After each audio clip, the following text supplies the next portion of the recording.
अस्सलाम वालेकुम एवरीवन। मेरा नाम आसिफ अली है और मेरा प्रेजेंटेशन टॉपिक है मेमोरी। मेमोरी यानी याददाश्त। किसी भी चीज़ के याद रखने के अमल को हम मेमोरी कहते हैं। Definition: memory is the faculty by which the mind stores and remembers the information. यानी मेमोरी हमारे दिमाग की वो सलाहियत है जिसके ज़रिए से हम कोई भी चीज़ याद रख पाते हैं।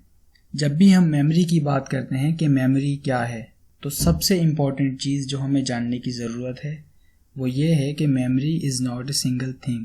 मेमोरी कॉम्बिनेशन होता है कुछ स्टेजेस का, और मेमोरी के 3 मेन स्टेजेस हैं जिन्हें हम प्रोसेसेस ऑफ मेमोरी भी कहते हैं।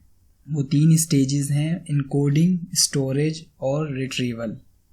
इनकोडिंग यानी इन्फॉर्मेशन हासिल करने का प्रोसेस, स्टोरेज यानी इनकोडेड इन्फॉर्मेशन का स्टोर होना, और नंबर 3 पर है रिट्रीवल यानी हम कैसे हमारी स्टोर्ड इन्फॉर्मेशन को एक्सेस करते हैं। इनकोडिंग यानी हमने इन्फॉर्मेशन कहाँ से हासिल की और कैसे हासिल की। यूजुअली इन्फॉर्मेशन इन 4 तरीक़ों से हासिल की जाती है। नंबर 1 विजुअल इनकोडिंग, यानी किसी इन्फॉर्मेशन को हमने देखने से हासिल किया और फिर इसे इनकोड किया। और नंबर 2 पर है अकूस्टिक इनकोडिंग, यानी हमने इन्फॉर्मेशन को सुनकर हासिल किया। और नंबर 3 पर है सिमेंटिक इनकोडिंग, यानी किसी चीज़ का मतलब जानकर हमने उसे इनकोड किया।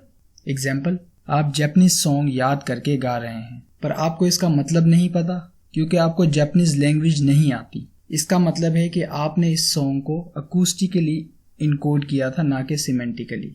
और नंबर 4 पर है टेक्टाइल इनकोडिंग, यानी किसी इन्फॉर्मेशन को आपने फील करके या टच करके इनकोड किया। ये 4 डिफरेंट प्रोसेसेस हैं जिनके ज़रिए से हमारा माइंड इन्फॉर्मेशन को इनकोड करता है।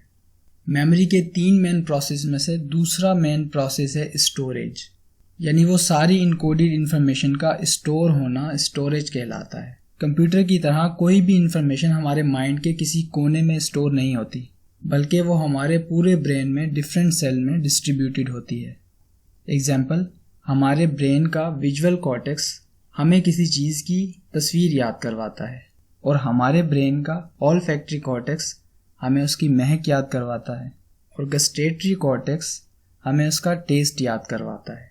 स्टोरेज के प्रोसेस को साइकोलॉजिस्ट 3 स्टेजेस में डिस्क्राइब करते हैं।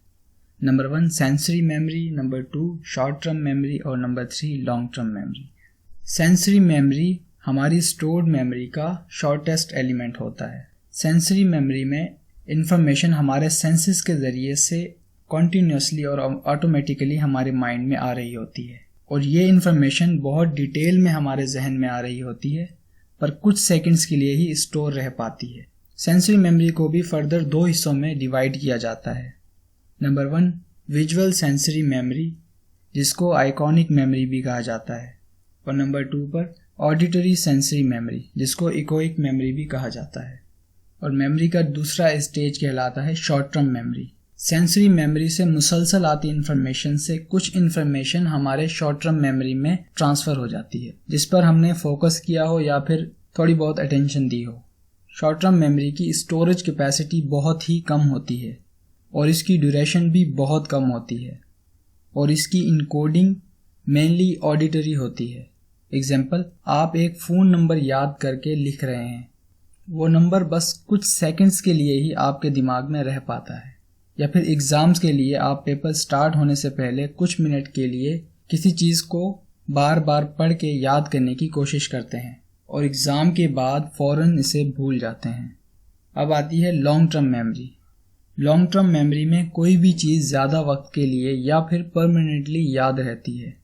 किसी भी इन्फॉर्मेशन को फोकस और अटेंशन के साथ बार बार मुसलसल रिपीट करते रहने से इस इन्फॉर्मेशन को लॉन्ग टर्म मेमोरी का हिस्सा बनाया जा सकता है।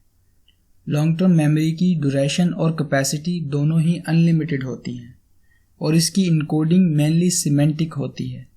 लॉन्ग टर्म मेमोरी को भी 2 हिस्सों में डिवाइड किया गया है।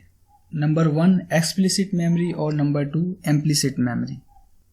एक्सप्लिसिट मेमोरी वो मेमोरी होती है जिसके लिए आपको सोचना पड़ता है, यानी हम कॉन्शियसली अपने पास्ट इवेंट्स को रिकॉल कर रहे होते हैं, तो यहाँ हम अपनी एक्सप्लिसिट मेमोरी का इस्तेमाल कर रहे होते हैं। एग्जाम्पल: आपने पास्ट में कोई कंपटीशन विन किया था, या फिर आप अपनी फैमिली के साथ किसी ट्रिप पर गए थे। और नंबर 2 है इम्प्लिसिट मेमोरी। इम्प्लिसिट मेमोरी को प्रोसीजरल मेमोरी भी कहा जाता है। हम इम्प्लिसिट मेमोरी को यूज़ करते हैं जब हम चलते हैं या फिर जब कोई स्किल हम सीख जाते हैं तो हम इसे ऑटोमेटिकली परफॉर्म कर रहे होते हैं, यानी इम्प्लिसिट मेमोरी को हम अनकॉन्शियसली यूज़ कर रहे होते हैं। मेमोरी के 3 मेन प्रोसेस में से आखिरी मेन प्रोसेस है रिट्रीवल।